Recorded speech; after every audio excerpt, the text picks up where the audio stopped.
কিন্তু আস্তে আস্তে দেখছি পাপীরা আমাদের মাথায় উঠতে চাইছে।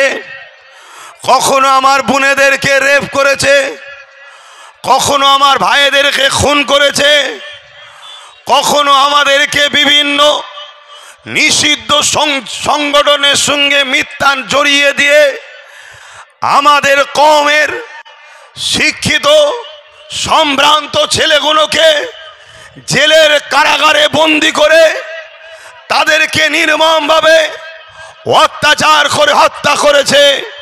তা সেখানে আমাকে তারা দাঁড় করালো, আমি দাঁড়ালাম। একটা ভাইকে দেখাচ্ছে,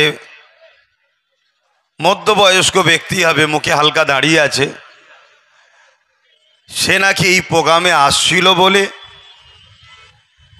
তাকে নাকি ধরে মারধর করেছে, খারাপ ব্যবহার করেছে। কিন্তু দুঃখের সাথে বলতে হয়, আমার কওমের ভাইরা আজও সজাগ নয়, আজও জেগে নাই। আজও আমার কওম ভিক্ষার আশায় বসে আছে, আমার কওম ভাতার আশায় বসে আছে, আমার কওম দূষণের আশায় বসে আছে, আমার কওম আজও রুখে দাঁড়াবার চিন্তা ভাবনা নিচ্ছে না। কিন্তু পীর আব্বাস আলী গুনাচাঁদ হুজুরের হারুয়া থেকে যতগুলো হারুয়ার যুব সমাজ, বাপ ভাই মা বোনেরা দূর থেকে শুনছেন, আজ আপনাদেরকে এখান থেকে অঙ্গীকার করতে হবে, আমার জায়গা যাই যাক, জমি যাই যাক, ঘর যাই যাক, কারবার যাই যাক, জীবনটা যদি দিতে হয় দেব। আজকে আওয়াজ দিয়ে বলবেন, ইসলামকে যদি কেউ আঘাত দেয় তাদের কালো হাতকে ভেঙে দিয়ে নতুন করে যদি আবার বদর হতে হয়, আমরা প্রস্তুত করা আছি। হাত তুলে সাক্ষী দেন। হাত। আপনারা যে যেখান থেকে এসেছেন প্রত্যেকেই নিশ্চয়ই অবগত হয়েছেন কি বিষয়ে আজকে আমরা একত্রিত হয়েছি। এটা কোনো রাজনীতির প্রোগ্রাম নয়, এটা কোনো জনসভা রাজনীতির নয়। কিন্তু এটা সত্য কথা, রাজনীতির নেতাদের হাতে ধর্ম আক্রান্ত হয়ে ধর্মের অনুসারীরা আমরা সংগঠিত হয়েছি, তাই তো নাকি? আজ রাজনীতির মানুষদের উদ্দেশ্য দেশ চালাবে, দেশবাসীকে দেখবে, শিক্ষা, স্বাস্থ্য, কর্মসংস্থান, বেকারত্ব কি করে দূর হবে, এগুলো বাদ দিয়ে বিশেষ করে ইসলাম ধর্মকেও টার্গেট করেছে। আপনারা যে যেখানে আছেন আর আগিয়ে না এসে ওখান থেকে একটু মন দিয়ে শোনেন। এই ইসলাম ধর্মকে তারা টার্গেট করেছে। ইসলাম ধর্মকে টার্গেট করার পিছনে কিছু কারণ আছে। এই কারণটা আমি একটু প্রথমে বলি, আর তার আগে আরও একটা কথা বলি। আমি আসার পথে দেখছিলাম একটা জায়গায় বেশ কিছু মানুষ দাঁড়িয়ে আছে, সম্ভবত মাজমপুর এরম কিছু নাম। তাহলে আজকে স্বাধীন ভারতবর্ষ হয়েছে ৭৯ বছর। এই ৭৯ বছরে স্বাধীন ভারতবর্ষে দেশ স্বাধীনতাতে সবার অবদান আছে, আমি কাউকে ছোট করে দেখছি না। কিন্তু ইসলাম ও মুসলমানদের অবদান কোনোভাবেই বাদ দিয়ে দেশকে স্বাধীন ভাবাটা কোনোভাবেও সম্ভব নয়।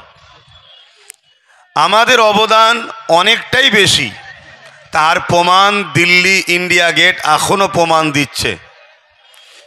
সেই স্বাধীন ভারতবর্ষে ৭৯ বছর কেটে যাবার পর আজকে আমরা দেখছি কি ৭৯ বছর ধরে আমাদের শিক্ষা থেকে বঞ্চিত করেছে। তারপরও আমরা ওলামারা চুপ থেকেছি। ৭৯ বছর ধরে আমাদের চাকরি থেকে বঞ্চিত করেছে, তারপরও আমরা চুপ থেকেছি। ৭৯ বছর ধরে আমাদের সম্পদ থেকে বঞ্চিত করেছে, জায়গা জমি থেকে বঞ্চিত করেছে, দুনিয়াবি প্রয়োজনীয় জিনিস থেকে বঞ্চিত করেছে। তারপরও আমরা খামোশের সাথে দেশের স্বার্থে, ঐক্যের স্বার্থে, সম্প্রীতি ভ্রাতৃত্বের স্বার্থে আমরা খামোশ ও চুপ হয়েছিলাম। এরপরও আমরা চুপ করে ৭৯ বছর ধরে দেখছি। কিন্তু আজ হারুয়া পীর আব্বাস আলী গোরাচাঁদ হুজুরের হারুয়া সেই জায়গায় দাঁড়িয়ে থেকে আজ এই আন্দোলন আমাদেরকে জাগতে হবে, আমাদেরকে ভাবতে হবে। আজকে কখনো কখনো আমার শরীয়তের ওপরে আঘাত দেওয়া হয়েছে, কখনো আমার বোরখা ধরে টানা হয়েছে, আমার বোনেরা হেজাব পরার জন্য কিছু মানবরূপী পশু তাদের ওপরে ঝাঁপিয়ে পড়েছে, ঘেউ ঘেউ করে চিৎকার দিয়েছে। এইভাবে একটার পর একটা বাড়তে বাড়তে গত কয়েক মাস আগে উত্তরপ্রদেশের কানপুরেতে আই লাভ মোহাম্মদ সাল্লাল্লাহু আলাইহি ওয়াসাল্লাম আমার এক ভাই ব্যানারে লিখেছে যে আমি মোহাম্মদ রসুলকে ভালোবাসি। এই কথাটা বলার দরুন তার উপরে কেস হয়েছে। সেই ভাইয়ের পক্ষে ওই এলাকার নবী প্রেমিকরা দাঁড়ানোর জন্য তাদেরকে মেরেছে, জুলুম করেছে, অত্যাচার করেছে। আমি এখান থেকে দাঁড়িয়ে আপনাদেরকে ভাবাবো, আপনাদেরকে ভাবতে বলবো যে আজ পরিস্থিতি কোথায় যাচ্ছে। ছিল চাকরিতে, ছিল জমি জায়গাতে, ছিল পড়াশোনাতে, ছিল আমার রুজি রুটিতে, এতদিন এর উপরে হামলা হচ্ছিল, এবারে আমার ইমানে হামলা হচ্ছে। আমাকে ভারতবর্ষে আমার স্বাধীনভাবে নবীকে প্রেম করতে বাধা, স্বাধীনভাবে মসজিদ মাদ্রাসায় নামাজ পড়ব সেখানে বাধা, স্বাধীনভাবে ধর্ম পালন করব সেখানে বাধা, স্বাধীনভাবে নিজের পছন্দ অনুযায়ী চলব, কখনো আমরা কাউকে আঘাত দিই না। তার ওপরও আমাদের ওপরে বারবার বাধা আসছে।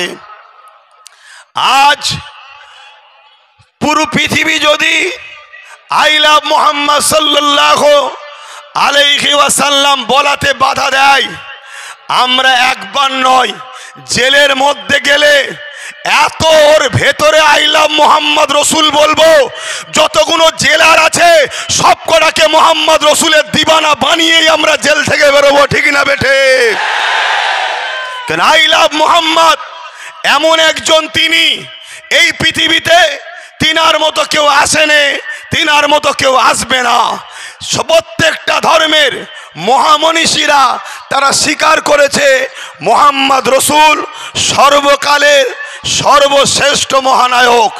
কিন্তু আজ আমাদেরই ভুলের দরুন, আমাদেরই ভুল পদক্ষেপের দরুন আজ একটা অশুভ শক্তি 2014 থেকে ভারতবর্ষের আকাশেতে এক কালো মেঘের মতো, দেশের জন্য অভিশাপের মতো, দেশবাসীর জন্য অভিশাপের মতো আমার দেশের রাব মাথায় বসে আছে।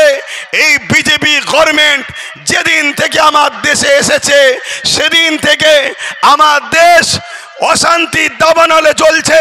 কখনো কৃষকরা জ্বলছে, কখনো এসটিরা জ্বলছে, কখনো এসসিরা জ্বলছে, কখনো বিভিন্ন সম্প্রদায়ের মানুষ জ্বলছে। বিশেষ করে মুসলিম সম্প্রদায়কে বেশি করে টার্গেট করা হয়েছে। কেন?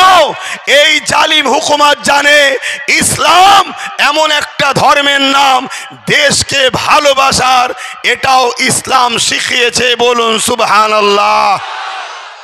তাই তারা ইসলামকে মুছে দিবার ষড়যন্ত্র করছে।